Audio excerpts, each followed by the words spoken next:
Y'all ready to be history? All right, hey, there we go. We're out of here. All right, there you go. That's it. Sway, Yes. so before we get started, will you please sign this for me?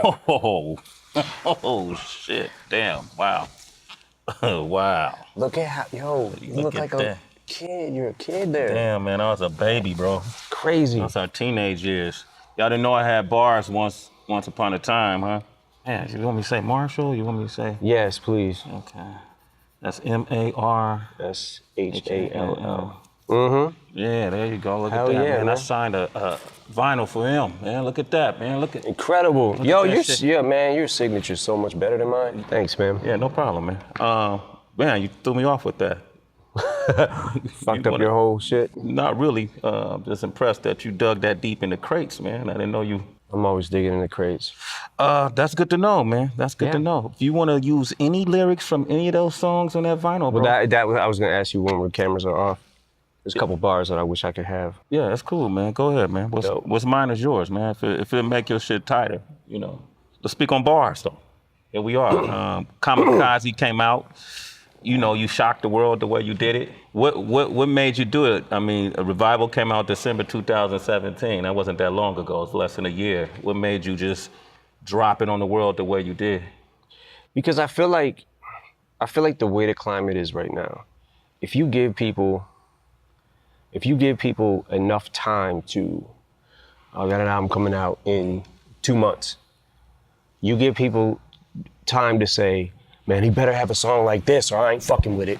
If he don't have a song like this, I ain't fucking with it. Yeah. He better not be rapping like this. He better not be rapping about this or I'm not gonna fuck with it. And when you go into an album, you can go into anything with the mindset of this is gonna suck. And then even if you kind of don't feel that way, you're already kind of formed your opinion in front of all your friends and you know what I'm saying? Like, so I feel like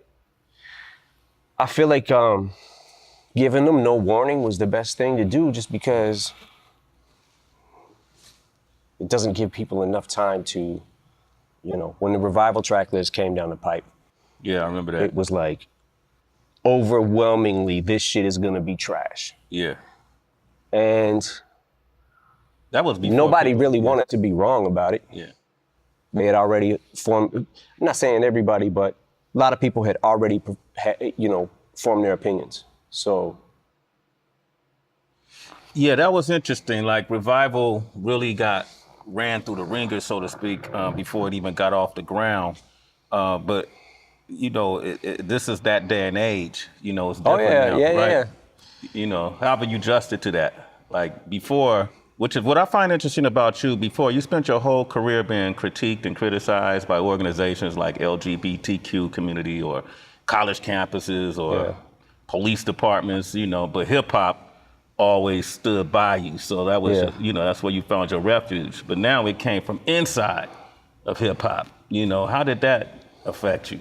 Me sitting back and seeing things that I saw, it was kind of like, I felt a bunch of different ways. I felt like, okay, maybe because it doesn't sound like everything else and what most people are doing, maybe that was what tainted their ear. Because I remember a time in hip hop where you had to be so different from the next person or you were trash. There's a shift somewhere that happened that if it doesn't sound like everything else, then it's trash automatically. Yeah. And I just sat back like, okay, all right, I can take that. It's not like I can't take constructive criticism, but I feel like it kind of went beyond constructive criticism. So I had to go back to it and look, I have made albums that definitely probably would not be the top of my list. Encore. Okay. Relapse, which I believe Encore is a better album than Relapse. Relapse is something that I looked at in a couple of years, went back to and cringed at.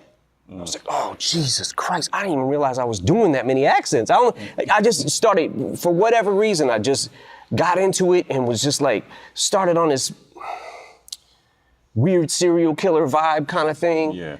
And started wanting to talk crazy and started bending words more. And the only way you can bend them is with this accent, trying to use this one. Like, And a couple years later, in making recovery and slipping out of that, getting out of the accents and beyond it, made recovery. Yeah. And I always say that if it wasn't for relapse, I wouldn't have been able to make recovery. And if it wasn't for revival, I wouldn't have been able to make this album. So I'm good with it. It just, some people more than others went a little far with it. A little far with it. I want to get into that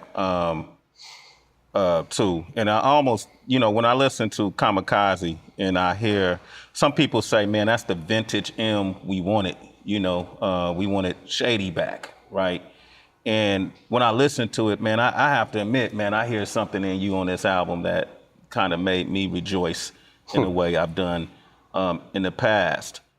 I like the fact that you're not running from the criticism. I like the fact that in this digital age, you're not, cowering and then reforming to what people think you should sound like or how people think you should act, and you're calling it out. And I actually like some of these review shows that you see on YouTube, and they take people's music and they have fun with it. I look at these kids, and I see us when we were young. I see myself when I was younger before YouTube, and we'll go through a G-Rap album and, oh, this was dope, that was dope. A Far Side album, this was dope. They just kind of doing that, right? And you address them. So you're that in tuned, like in the beginning of the Ringer, when you talk about if you critique me, you can make millions. If I critique you, there's nothing I really. Yeah, it gets into the territory where it's like you got, okay, so since the internet has become what the internet's become, and since YouTube and all that, you've got so many, how can I say this? It's almost like not enough Indians, too many chiefs. So it's like everybody on the internet, and in hip hop especially, it seems like either a rapper, a DJ, a writer, a producer, has something to do with it. And I love the fact that so many people now have been able to get on easier than it was for me or you back in the day, because we didn't have this platform. So I appreciate the platform. It's just that now you've got people that not only are doing the same thing and they can do it better, but you've got people who don't do anything and are just critiquing it. So I sat back and I'm like, okay, that's fine. People can talk crazy about me. That's fine. They should express themselves, and they have a right to. But I also get to say whatever the fuck I want about you now. Like I said, I'm good with revival. Fuck it. Because I couldn't have made this album without that. Yeah. And there is something, I'm not gonna lie, there is something inside me that is a little more happy when I'm angry. It's like, as bad as it feels to be there, there's also something about it, there's a rush of it that I like, because it inspires me to say something back. So you get in that weird area too, where it's like, oh, he says he doesn't care about what anybody thinks about him, but now he cares about what everybody thinks about him. No, he's just saying he don't care. He'll say anything he wants about you if you say it about him, because he doesn't care. Like, there's so many different levels to not caring about shit. You know what I'm saying? But it was interesting. It was definitely interesting, because I'm like, how fucking off is my ear? Yeah. Jesus Christ. Like, and then it was interesting to watch the reaction of the Chloroseptic remix verse that I did.